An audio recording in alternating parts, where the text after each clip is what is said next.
Hey there, how's it going? Lee Hayward here with another Ask Lee video Q&A.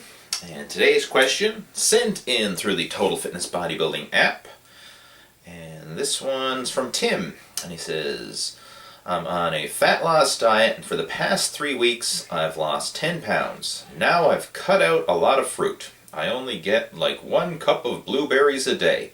Is it okay to increase my fruit intake? Right. When it comes to fat loss, the actual foods that you're eating is not as important as the volume and the quantities, meaning the overall caloric intake. And to kind of prove my point here with this, I want you to go on Google and search for the Twinkie Diet. That's right, the Twinkie Diet. This was done, I think in 2010, if I'm not mistaken. But a university professor, Mark Haub, wanted to do an experiment. And what it was is he went on a 10-week diet, eating nothing but junk food. Twinkies, snack cakes, chips, and just pure processed junk food.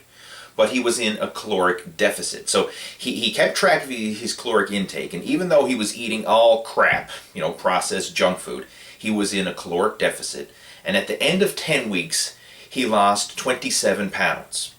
And when he even had his blood work done and everything else, his blood work improved, which was crazy, because even though he was eating all processed garbage, the fact that he was in a caloric deficit, the fact that he lost body fat, he actually improved his health almost the same as if he lost that weight eating clean, healthy food.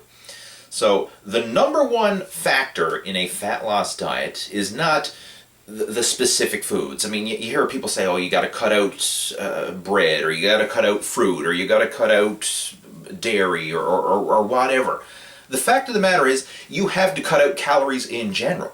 As long as you're consuming a caloric deficit, meaning that you are burning off more calories than you consume, then your body is going to tap into burning stored fat for energy, and thus you will lose body fat over time. So this little nitpicky detail, like can you increase your fruit intake? Yeah, you can have fruit with your diet, as long as your overall daily caloric intake is still in a deficit, meaning that you're still burning off more calories than you consume. So you can experiment with different foods, and this is the whole principle behind the if it fits your macros type of diet plan. I mean, or the flexible dieting, or whatever you want to call it. It's basically just keeping track of your food intake, and as long as you are meeting your nutritional and calorie needs, then it really doesn't matter that much of what specific foods you eat. Now, I'm not saying this as an excuse to go out and eat processed junk food. I mean, obviously, over the long term, I don't think that is healthy in the greater scheme of things, because you're eating all kinds of chemicals and preservatives and additives, and God knows what the hell is in processed junk food. I mean, when you see a list of ingredients of names that you can't even pronounce and you have no idea what it is, that can't be good. I mean, putting that crap in your body over the long term.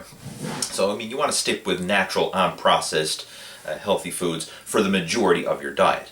But, I mean, as for your question about eating fruit with a fat loss diet, hey, absolutely, you can do it.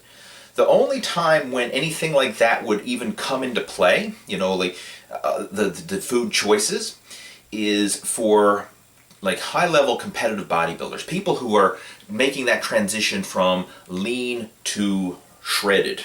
The final stages of a bodybuilding contest diet, where people are trying to get their skin as thin as possible and get that, hit their peak for their contest.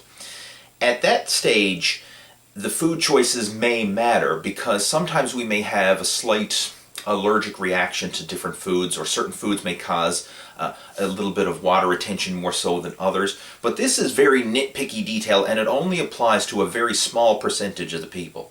I mean, the average person looking to lose body fat doesn't have to worry about, is fruit going to cause water retention? I mean, if you've got 30 extra pounds on, water retention is not going to make a difference at that stage, because you're not going to notice it anyway. You've got 30 extra pounds of fat you need to lose. But once you have lost all the excess fat, and then all that remains is water retention and like hitting your peak, dialing it in for a contest, That's when this kind of stuff matters. But for the average person, just losing weight, getting in shape, that type of thing, it's totally irrelevant. I mean, I wouldn't even bother stressing about it. And even for competitive bodybuilders, you don't even need to bother stressing over it until you're, say, within the last 6 weeks or so before your contest, and you want to kind of make that transition from lean to contest ripped. That's the only time when any of this would even matter. So hopefully this helps to clarify your question, Tim.